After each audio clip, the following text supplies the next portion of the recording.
Hello friends.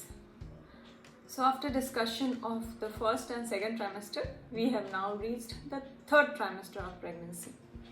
So welcome back. This is Dr. Benazir and आज हम शुरू करते हैं अपने डिस्कशन। तो ये एक बहुत ही बड़ा माइलस्टोन है आपके और आपके बेबी के लिए। तो 28 वीक्स से लेकर जब तक आपकी डिलीवरी हो जाए तब तक थर्ड ट्राइमेस्टर होता है, या 28 weeks to 40 weeks we can say is the third trimester. क्यों थर्ड ट्राइमेस्टर इम्पॉर्टेंट है? क्योंकि ये फाइनल 3 मंथ्स है जब आपकी बेबी की ग्रोथ और डेवलपमेंट एक्सपोनेंशियली बढ़ती है।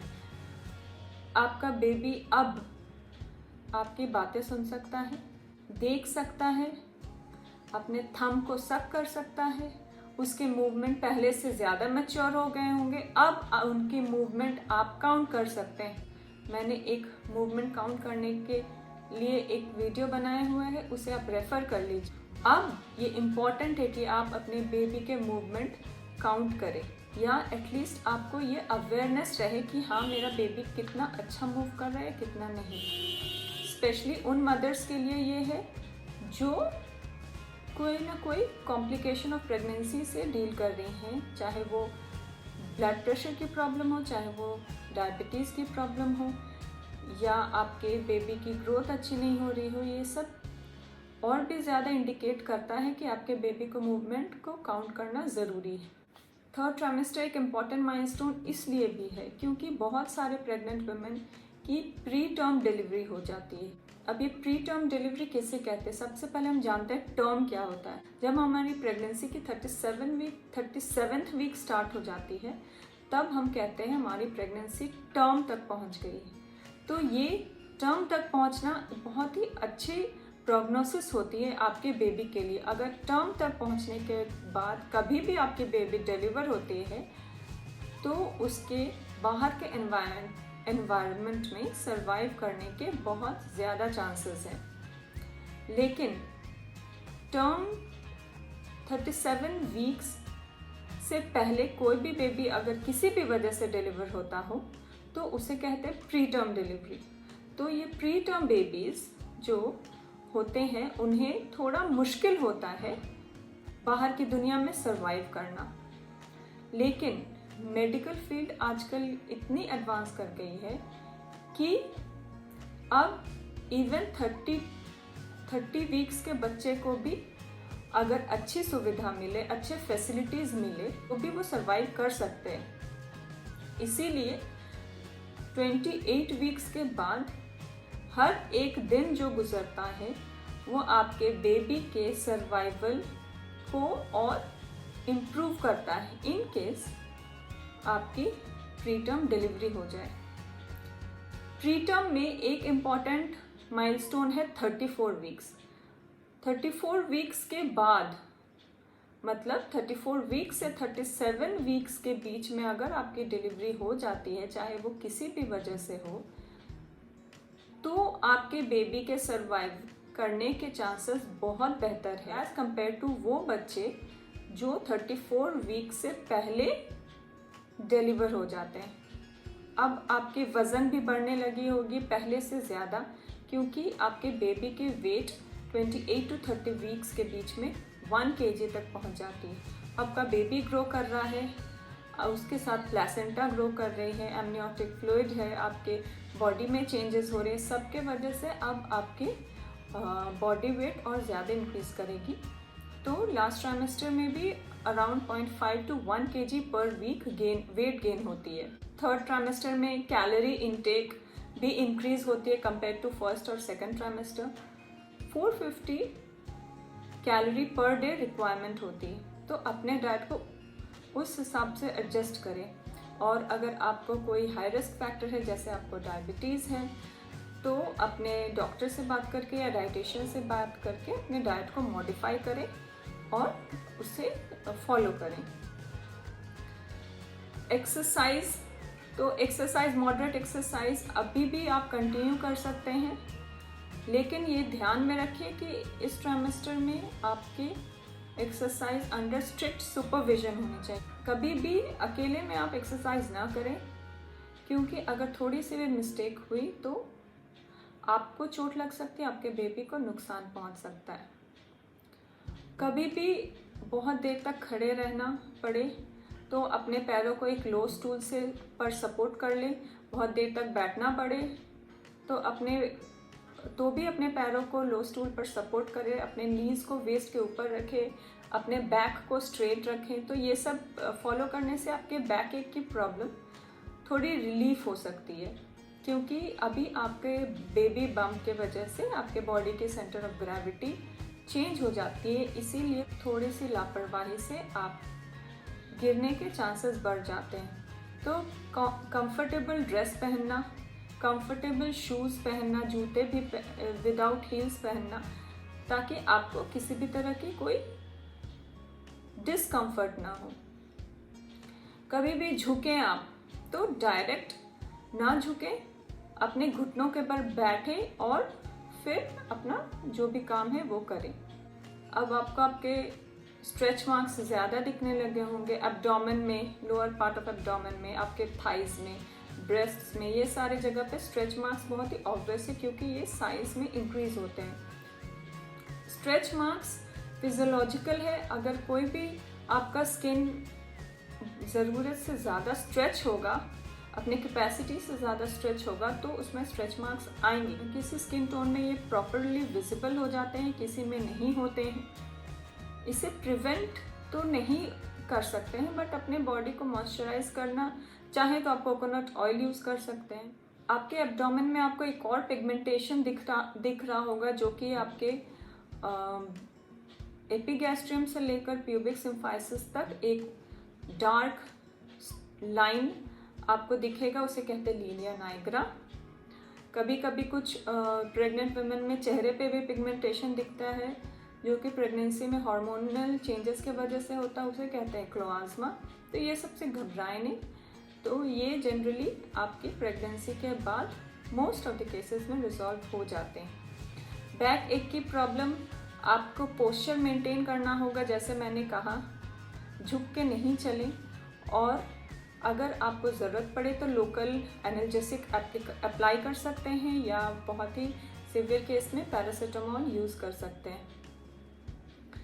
अगर आप ट्रैवल कर रहे हैं कार पे, तो अपने सीट बेल्ट को हमेशा अपने बेबी बम के नीचे टाइट। अर्ली थर्ड ट्राइमेस्टर में ट्रैवल किया जा सकता है, लेकिन आपकी कोई हाई रिस्क फैक्टर नहीं होनी चाहिए। अपने डॉक्टर से कंसल्ट करने के बाद ही आप कहीं भी ट्रैवल करने का डिसीजन लें। लेकिन लेट थर्ड ट्राइमेस्टर, मतलब जब आप अपने टर्म के नज़दीक पहुंच रहे होंगे, तो बेटर है कि आप अपनी ट्रैवलिंग को पोस्टपोन करें।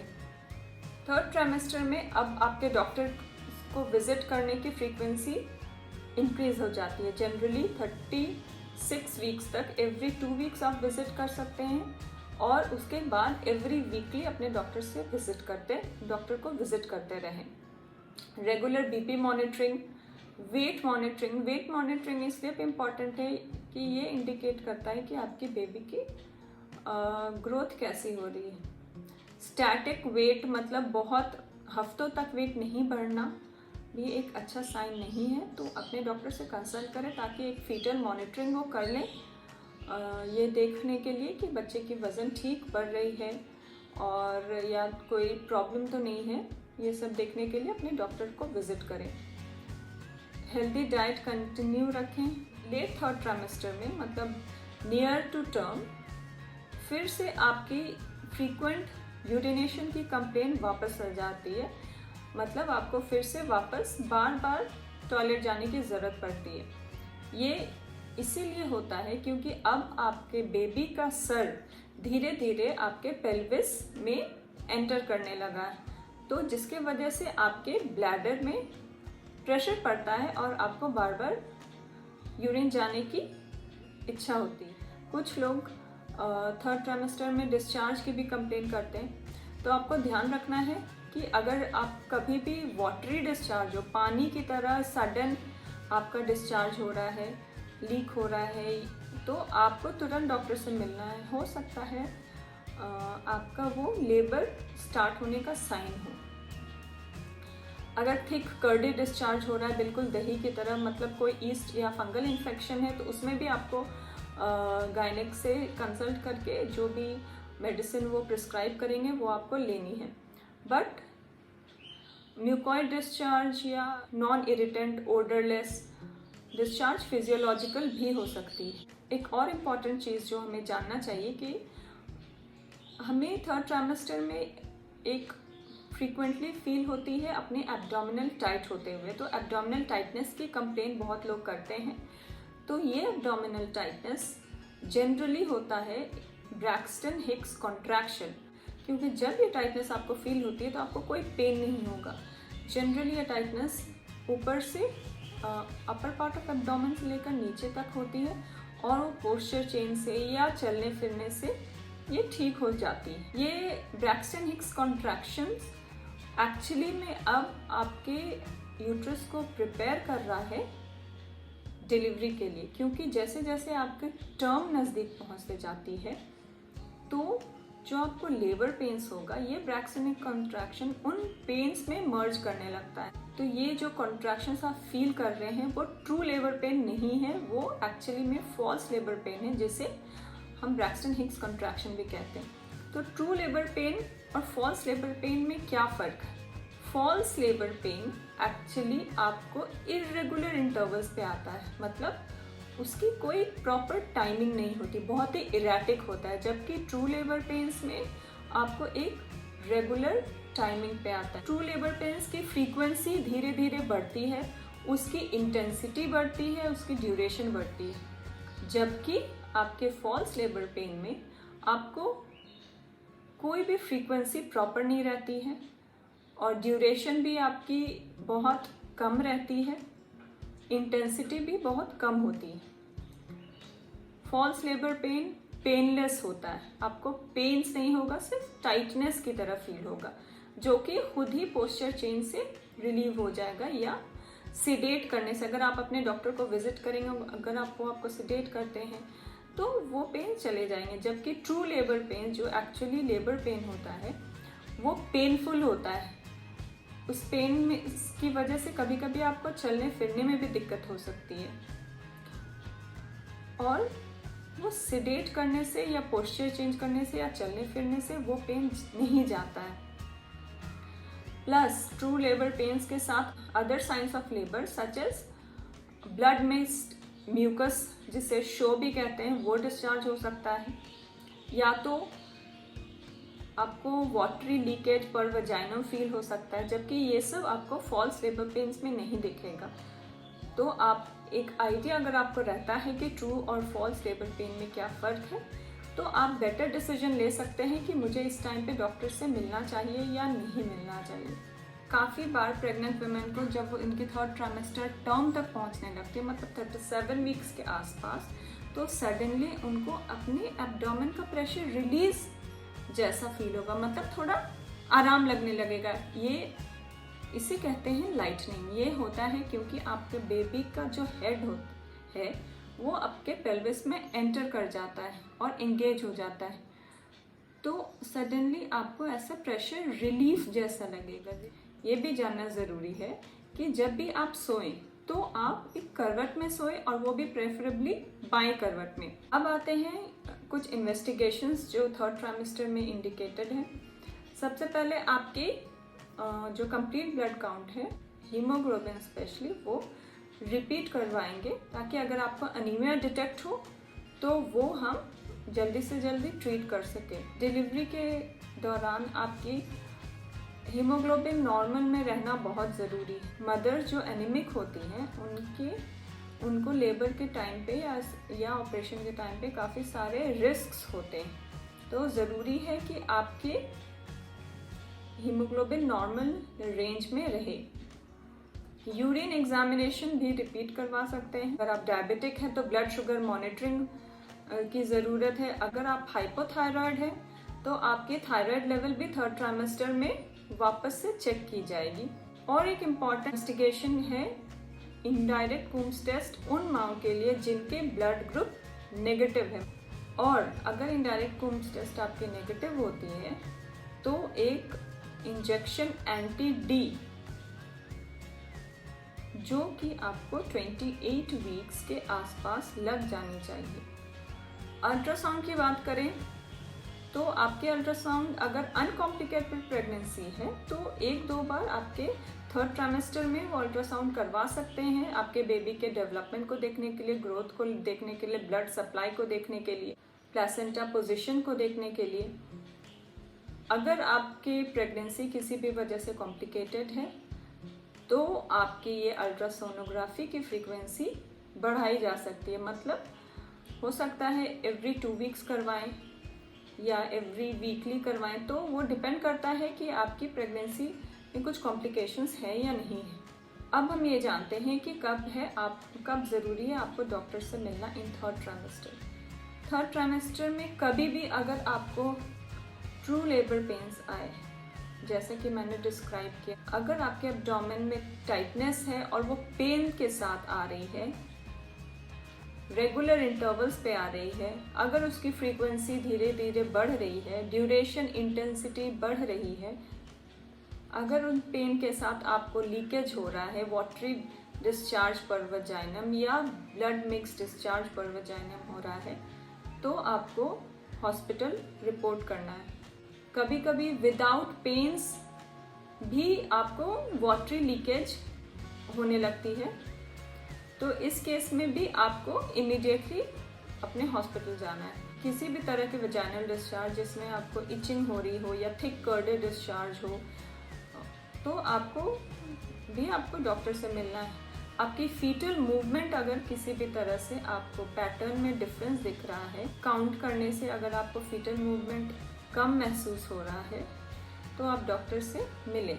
अगर आपको ब्लड प्रेशर की प्रॉब्लम है तो आपको रेगुलर ब्लड प्रेशर चेक तो करवाना ही है। प्लस कभी भी आपको ऐसे केस में हेडेक हो या दिखने में प्रॉब्लम हो रहा हो, धुंधला दिख रहा हो या छाती में दर्द हो, उल्टी जैसा लग रहा हो, तो आपको तुरंत हॉस्पिटल रिपोर्ट करना है। किसी भी तरह की ब्लीडिंग को इग्नोर नहीं करनी चाहिए। एक और इम्पॉर्टेंट एस्पेक्ट है पेरिनियल हाइजीन। ये बहुत बार प्रेग्नेंट वुमेन इग्नोर करते हैं। ये इसीलिए इम्पॉर्टेंट है क्योंकि मदर के जेनिटल ट्रैक्ट से इन्फेक्शन आपके बच्चों तक पहुंचकर बच्चों को पैदा होने के बाद नियोनेटल सेप्सिस का कारण बन सकते हैं। इसीलिए कि जितना हो सके अपनी पेरिनियल एरिया क्लीन रखें। थर्ड ट्राइमेस्टर में क्योंकि आपका बेबी बम्प ज़्यादा बड़ा हो जाता है तो थोड़ा मुश्किल होता है, बट जितना हो सके अपने पेरिनियल एरिया को क्लीन रखने की कोशिश करें। हमें इस बात की वेट नहीं करनी चाहिए कि हम जब डिलीवरी के टाइम जाएंगे तो वहाँ पे जो दाई रहते हैं वो हमारी पेरिनियल एरिया को क्लीन करेंगे। नो, हमें भी अपने हाइजीन पर पूरा ध्यान रखना चाहिए। ये बहुत ही इम्पॉर्टेंट एस्पेक्ट है जो मोस्ट मदर्स काफ़ी सारे लोग इग्नोर कर देते हैं। तो ये थी हमारी complete discussion on third trimester और उम्मीद है आपको इससे हेल्प मिली होगी।